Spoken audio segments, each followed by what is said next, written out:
Assalamu alaikum wa rahmatullahi wa barakatuh. Bar Muhammad wa ali Muhammad salawat. Salli ala Muhammad wa ali Muhammad. We will be starting today's program with Dua Iftitah. I'd like to call my father, Abid Naqvi, to recite Dua Iftitah. Bar Muhammad wa ali Muhammad salawat.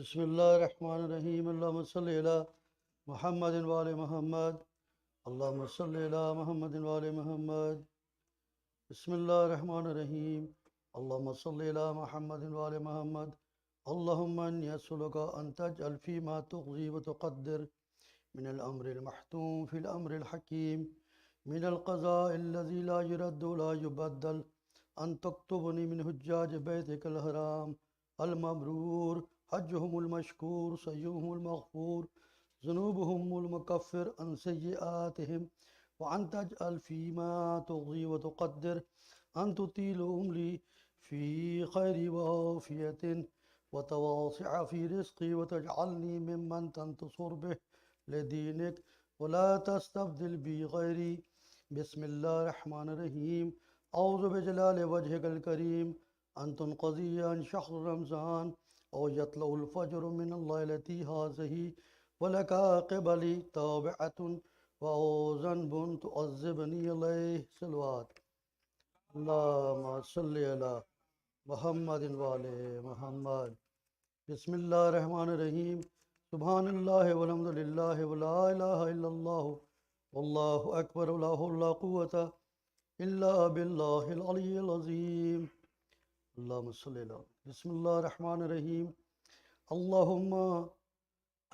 اللهم صل على محمد وآل محمد اللهم إني أفتتح الثناء بحمدك وأنت مسدد للصواب بمنك ويقنت أنك أنت أرحم الراحمين في موضع العفو والرحمة وأشد المعاقبين في موضع النكال والنقمة وأعظم المتجبرين في موضع الكبرياء والعظمة اللهم أذنت لي في دعائك ومصلتك فاسمع يا سميع مدهتي واجب يا رحيم دعوتي واقل يا غفور أسراتي فكم يا إلهي من كربة قد فرجتها وحموم قد كشفتها وأسرة قد أقلتها ورحمة قد نشرتها وحلقة بلاء قد فككتها الحمد لله الذي لم يتخذ صاحبة ولا ولدا ولم يكن له شريك في الملك ولم يكن له ولي من ذل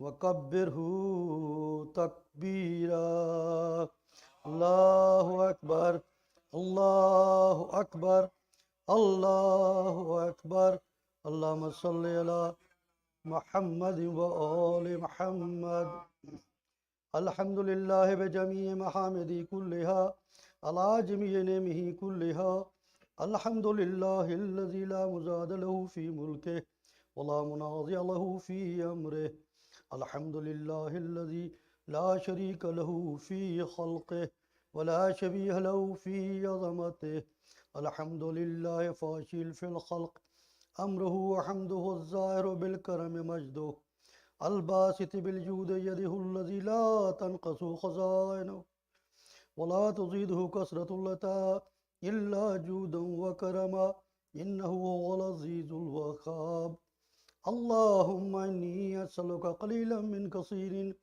مع حاجة بي إليه عظيمة وغناك عنه قديم وهو عندك كثير وهو عليك سهل يسير اللهم إن عفوك عن ذنبي وتجاوزك عن خطيئتي وصفحك عن ظلمي وسترك على قبيح عملي وحلمك عن قصير جرمي عندما كان من خطاي وعمدي أطمعني في أن أسألك ما لا أستوجبه منك الذي رزقتني من رحمتك ورأيتني من قدرتك ورفتني من إجابتك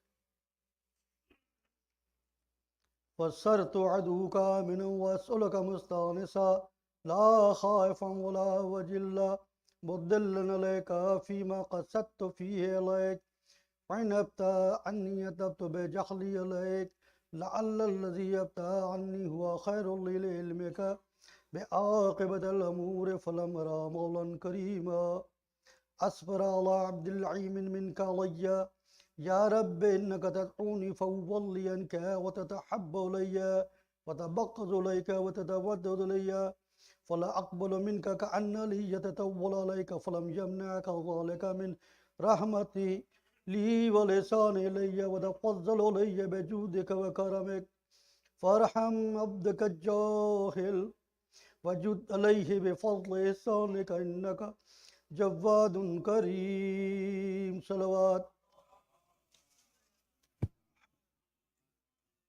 الحمد لله مالك الملك مجري الفلك مسخر الرياح فالق الأسباح ديان الدين رب العالمين الحمد لله على حلمه بعد علمه والحمد لله على عفوه بعد قدرته والحمد لله على تون في غضبه وهو قادر على ما يريد الحمد لله خالق الخلق باسط الرزق فالق الأصباح ذي الجلال والإكرام والفضل والإنعام الذي بعد فلا يرى وقرب فشحد النجوى تبارك وتعالى الحمد لله الذي ليس له مناظع يعاذله ولا شبيه يشاكله ولا ظهير يعاضده قهر بعزته الأعزة وتواضع لعظمة العظماء وبلغ